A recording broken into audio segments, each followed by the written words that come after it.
Por conta de questões que são, né, insisto, sociais e históricas, e não necessariamente genéticas, né, a socialização masculina, ela tende a colocar, né, mais holofotes em algumas coisas do que em outras. Ainda que inconscientemente, muitas vezes, os pais, as pessoas que criam as crianças, vão convidar homens a terem uma espécie de desempenho em determinados esportes maior. E ter menos horas, digamos assim, de ensinar, por exemplo, práticas de cuidado. Mesmo sem perceber, a gente vai supondo que meninas têm algo, digamos, mais natural para o cuidado. Brincar de casinha, brincar de boneca, cuidar do outro. E os homens têm que fazer outras coisas, né? E, principalmente, não reparar, não ter uma percepção sobre si, sobre os próprios sentimentos, sobre as próprias falhas.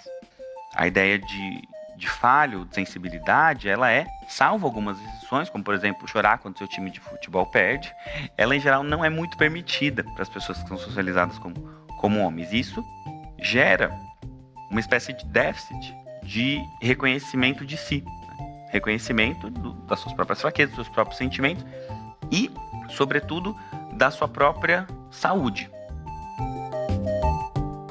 Eu sou o Thiago Cor, pai da Yara, pai da Nalu, idealizador do projeto Homem Paterno e coordenador do projeto Meninos, Sonhando os Homens do Futuro, e convido hoje Viviana Santiago, uma das principais referências quando o assunto é gênero, raça e diversidade, e estamos indo tomar um chá no Nouzin para conversar sobre meninos. Quem são esses meninos? Homens do futuro, pais do futuro. Ei, Vivi! Tudo bom? Que bom! Muito Nossa, bom. Muito incrível. Tava com bom. saudade de você. Também. Vamos conversar, né? Muita coisa boa pra falar. Afinal de contas, né? Quem são esses meninos de hoje? Homens do futuro, pais do futuro. Eu, enquanto menino, me faltaram referências. Acho que principalmente do que seria ser um homem, né? E comportamentos que eu acho que hoje, né? Elaborando, que fugisse, né, do que está posto, né, desse menino violento, do estereótipo, que tem que performar essa força, que tem que ser o garanhão. Todo mundo quer pertencer, né? Ninguém quer estar à parte de um grupo, né? Para algumas pessoas eu acho que vai ser mais difícil, mas lembro muito de ter visto isso na minha família, também com os meus primos e com os meninos da vizinhança, dizendo para esse menino, olha, fala grosso, Sim. Né? Não anda desse jeito. Muda esse jeito de andar, porque tinha uma coisa errada com aquele menino. Eu lembro, né, de um primo que o meu tio, ele fazia assim, coisas que hoje eu olho, eu acho tão perversas, assim, olha, tem um muro bem alto, vou colocar ele lá em cima, pula desse muro, porque eu acho que ele estava querendo que o menino entrasse numa performance de masculinidade, Sim. aquelas extremas, sabe? Sim. Tipo, é o menino que não tem medo de nada, e o menino que fala muito palavrão, e claro, a questão da sexualidade, Eu ia falar empurrar isso. para as meninas, assim. Eu acho que tem uns 3 momentos que eu lembro nitidamente de falarem pro meu pai, e aí, vamos levar esse menino pro puteiro? Quando? E é muito interessante a gente pensar, né? Porque se fosse ao contrário... Eu não me lembro, assim, nós temos mais ou menos a mesma idade, eu não lembro de ninguém chegar lá na casa do meu pai dizendo assim, que essas 3 meninas ainda são virgens? Não, vamos ali descabaçar essas meninas. Com essa pessoa, né? Levar um homem experiente. Eu não lembro, vamos lá, ficar um homem aí que possa dar uns pega nessas meninas. Exato. Não lembro, é uma questão de gênero, Exato. assim, muito forte, né? De que tem e se espera, começa muito cedo, eu acho, desde muito cedo, essa coisa de... E as namoradinhas, e é muito interessante, né? Porque é uma coisa tão performática, porque namoradinhas... Né? Quantas namoradinhas você tem que se pergunta para os meninos se o menino já beijou, se o menino já fez isso, toda uma pressão em torno disso, mas ao mesmo tempo com as meninas é tudo muito da contenção, né? De você não pode, você não deve, você não tem que fazer. E para mim essa é uma questão super complexa, porque alguém que está sendo educado para fazer uma coisa, para poder ser, Olha, você tem que fazer isso para ser menino, para ser homem. E tem uma aqui que não pode fazer para não ser. Você não pode fazer para você não ser safada, você não ser, né, dada. Então, eu digo assim, que para mim isso expressa muito bem a cultura do estupro, né? Porque não tem um caminho aqui de diálogo, de partilha. Tem um caminho de que alguém que está sendo educada para fecha essas pernas, menina, essa saia tá muito curva, todo um controle. E esse aqui, tipo assim, você tem que fazer, né? E não é irreal nem invenção quando a gente revisita também essas memórias, né? Das primeiras coisas que fizemos.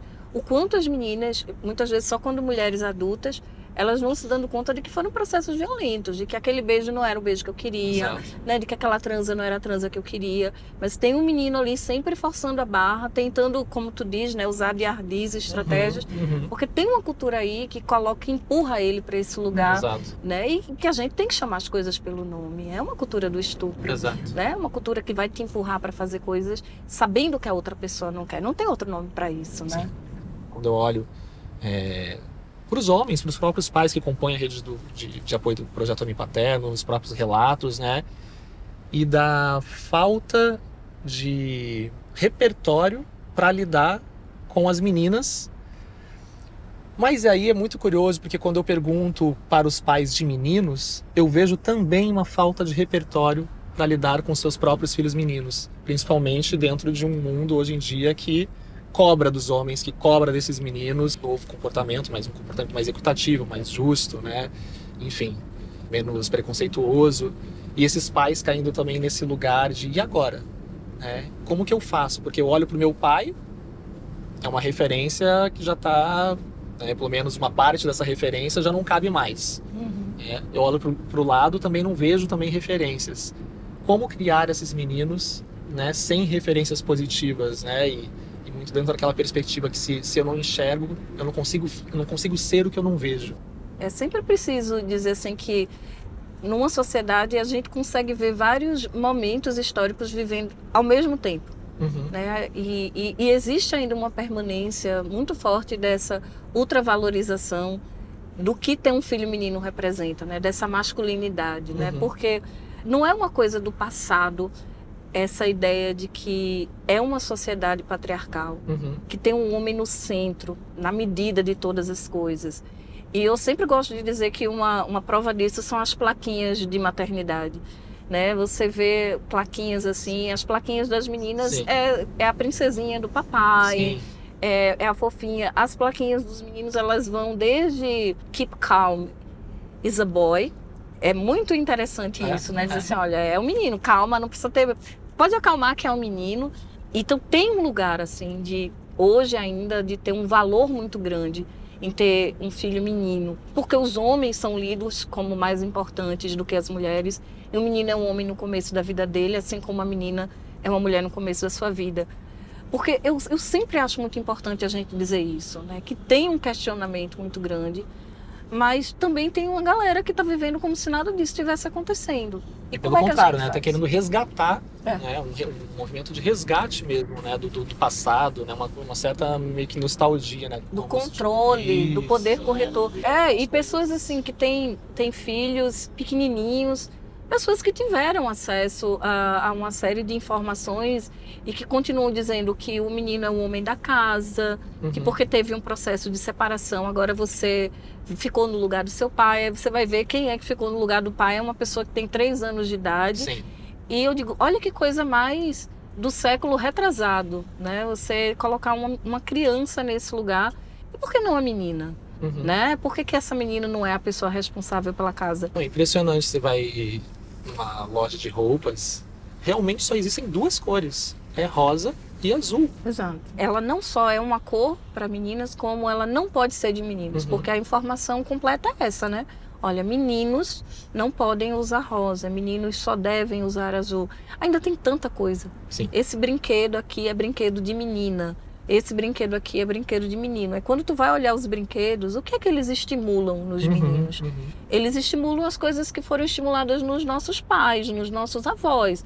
Os meninos, eles estão ali para desenvolver um pensamento lógico, matemático, para desenvolver a força, para desenvolver o físico, né? E para atitudes extremas, né? Sempre desafios extremos. Sim. E as meninas para beleza, para o detalhe, para o cuidado, né? A gente está em 2024, isso não devia mais estar acontecendo. A gente já devia ter uma lógica na sociedade de que todas as coisas são para todas as pessoas. Mas eu acho que o ponto principal é que ainda se pede muito dos meninos hoje a construção e o engajamento numa masculinidade extrema, né? Fortemente associada com violência, fortemente associada com desrespeito, fortemente associada com brutalidade, né? E isso produz sofrimento nos meninos que aderem a isso, porque ninguém é feliz, né, sendo aquilo que não consegue respeitar o outro, mas produz ainda mais quando você é um menino que não adere a esse processo, porque você vai ser desafiado na sua família, na sua escola, não tem um lugar de conforto, né? Da mesma forma que, do ponto de vista social, no discurso masculinista, visa-se uma espécie de restauração dessa virilidade perdida que nunca existiu, do ponto de vista individual, boa parte dos sofrimentos em homens advém de uma busca por uma espécie de ideal, né, o que a gente chama em psicanálise de um ideal do eu de masculinidade que é inalcançável.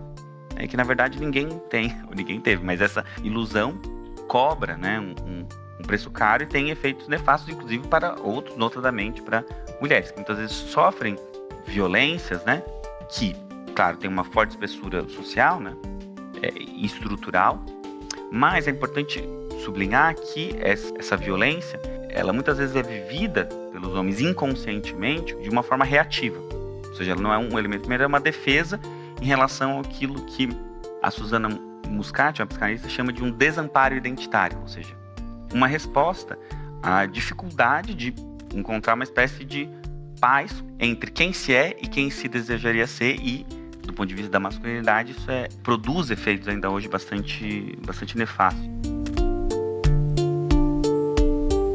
Muito bem, chegamos. Eu já mencionei vindo para cá, né, sobre o projeto Meninos, e que a gente vai trabalhando junto já faz um tempo.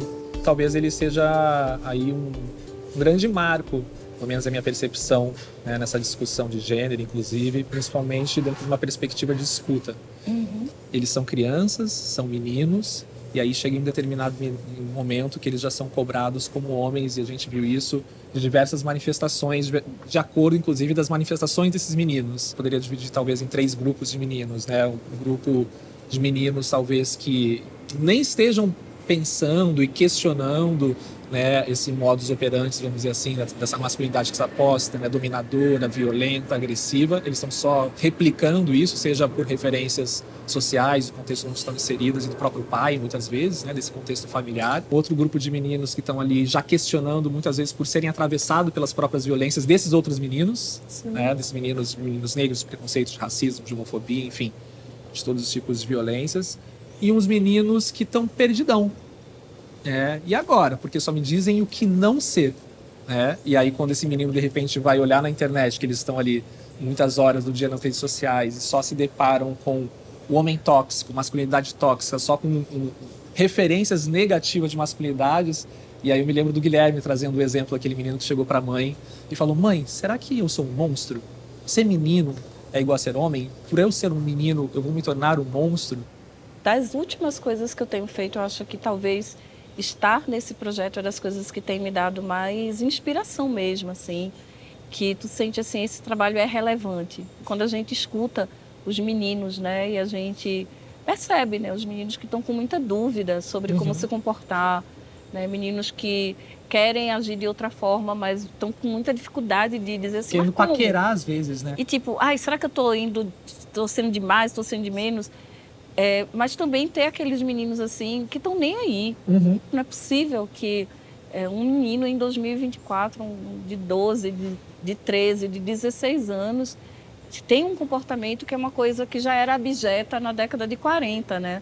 Então, eu sempre penso assim que a gente tem muitos tempos históricos acontecendo e os meninos estão vivendo todos eles, assim, enquanto grupo, né? E que não tem outro caminho para a gente entender o que fazer se a gente não escutar esses meninos. E aí é onde eu acho que é a coisa mais mais linda, assim, do Projeto Meninos, que é essa grande escuta, porque os meninos estão precisando ser ouvidos, né? E até retomando uma frase sua, né, que os meninos, eles não são pequenos homens. Sim. E para os pais, eu vejo um grande desafio de lidar com isso, né? Como assim, não é mais uma criança, mas é um menino que é um homem. E eu tenho uma preocupação, às vezes, se algumas famílias não estão se tornando muito aquela coisa de manuais, assim, e aí você não é o pai real, né? Você não é aquele pai presente com esse menino, né? Você não fica aqui, você está tão preocupado com o futuro que você não está com esse menino agora de 5 anos, agora de 11 anos, agora de 12 anos, né? E mais preocupação do que com o que falar, o que é que eu recebo de volta, né? Porque às vezes você fala, uau, hoje ganhei uma estrelinha de melhor diálogo, ganhei um Oscar de melhor diálogo com o meu filho, mas o que foi que teu filho te respondeu? Isso devia informar pra gente, né? Pra gente tentar de outra forma, né? Pra gente buscar outras linguagens, né? Buscar estar perto. Quando um menino diz assim, eu não tenho certeza se meu pai gosta de mim, isso diz tanta coisa pra gente, muito, né? Muito. E como é que a gente faz ele ter certeza? É testando outras linguagens. Teve um relato de um dos meninos que ele disse que ele não se sentia cuidado, que ele tinha atenção, ele sentia que os adultos tinham atenção com eles, mas ele não se sentia cuidado. Que bom, né, que os meninos eles sentem falta de ser cuidado, porque quando eles sentem falta de ser cuidado, eles sabem que o cuidado então era um direito deles, e o cuidado é uma dimensão da vida, né? Leonardo Boff, ele diz assim que tudo que existe e vive precisa ser cuidado para continuar a existir e a viver. Então, que bom que os meninos já sabem hoje que o cuidado é um direito deles, né? Porque a maioria dos homens adultos não sabe. É por isso que a gente tem, no Maranhão, é o estado campeão em amputação de pênis, né? Porque falta cuidado, ou simples cuidado de lavar o pinto, né? Então, cuidado, que bom, assim, que chega pela falta, mas pelo menos parece que a gente já está posicionando para que o cuidado também é para os meninos, né? Sem desqualificar ou minimizar ou querer comparar, né, o sofrimento das meninas, as violências que as meninas e as mulheres sofrem. A gente fala muito sobre isso, né? Não é um em detrimento do outro, né? Mas precisamos falar também dos meninos, justamente porque esses meninos, além de terem um alto custo quando performam essa masculinidade, eles vão acabar reproduzindo essas violências e, no meu entendimento, ouvindo muitos pais, sendo pai, né, conversando, eu acho que uma das principais fontes, vamos dizer assim, das violências cometidas por meninos e por homens é justamente o distanciamento do cuidado. Acho que, se eu não me engano, 8 a cada 10 meninos estima-se que serão pais, né? Então eles vão ter que lidar com esse cuidado. Qual que é o repertório que eles têm, que eles vão ganhando ao longo da vida, mas também desse autocuidado, né? Desse cuidado, inclusive, coletivo entre os homens. Sim. Que eu acho que é algo que, dentro da roda de meninos, falta. Pelo menos, eu acho que quando chega ali mais na adolescência, né? Aquele cuidado, aquela broderagem, que parece ser um cuidado, Sim. mas não é um cuidado legítimo de, cara, tá tudo bem com você? Exato. Por que você tá triste? Como que a gente pode sair dessa junto? Porque não né? tem essa ideia fundamental de que isso faz parte de você, de que tá tudo bem você colocar isso para fora, de que tem alguém que pode te ouvir. A gente nem costuma perguntar isso, né, aos meninos, né? As conversas com meninos são conversas geralmente muito duras, muito secas, mas ele tá sentindo. Se você não traz esse sentimento que está dentro dessa pessoa, né, que é produzido, mas que também produz coisas dentro da gente, não traz isso para o cotidiano e não ajuda essa pessoa a compreender, a verbalizar, né, a saber, a expressar, você está alijando essa pessoa de uma dimensão dela. Né? Então essa pessoa vai ficar aí, né, vivendo com uma porção de coisas dentro de si que não são endereçadas. Que a gente estava falando aqui, né, de caminhos propositivos, mas quando a gente olha para a realidade, existe um grupo muito grande de meninos performando, né? Tanto que tem grupos, né, Red Pill, Incel, que estão capturando muitas vezes esses meninos que, diante de tantas possibilidades, e assim acho que até uma leitura que eu queria ouvir de você, né, diante de tantas possibilidades de ser, né, muitos ficam perdidos. E quando vem um grupo e fala, não, vem aqui, porque aqui você é forte, aqui você é corajoso, aqui eu te vejo. Parece que é um prato cheio, né, para esses grupos e para que esses movimentos se fortaleçam. e, consequentemente, as violências continuam sendo perpetuadas. Existe um poder e ele é inegável, né, que é conferido ao homem na nossa sociedade. Imagina, tudo que referencia o positivo e o de valor tem a ver com você. Um exemplo muito simples, assim, quando a gente fala assim, eu sou muito homem para manter minha palavra. O que é que eu estou querendo dizer com isso? Eu sou muito homem. Olha que coisa, eu sou muito homem para manter minha palavra. Muito homem. Né? Agora, quando a gente quer destituir alguém, faz assim, aquela é uma mulherzinha. Né? Então, olha só como é um exemplo dos mais simples, mas que mostram o poder. Essas pessoas, quando elas observam essas discussões que buscam reposicionar essa masculinidade, elas entendem que elas estão perdendo poder. Uhum. E aí, elas tentam se manter nesse poder. E qual é o poder? É o poder de dominar a sociedade, é o poder de dominar a vida e os corpos das mulheres. Eu lembro, há um tempo atrás, de ter acompanhado com o Instituto Anis um caso de um padrasto que violenta uma menina, que era sua enteada, né? E aí ele diz assim, eu bati numa filha que era minha, numa casa que era minha, que eu sustentava com o dinheiro que era meu. Porque a menina tinha colocado um piercing. Ou seja, e ele queria. Eu tenho posse e direito. Eu tenho poder sobre isso, né? E isso é muito sedutor, né? E essas pessoas, elas continuam produzindo essa mensagem que chega para os meninos.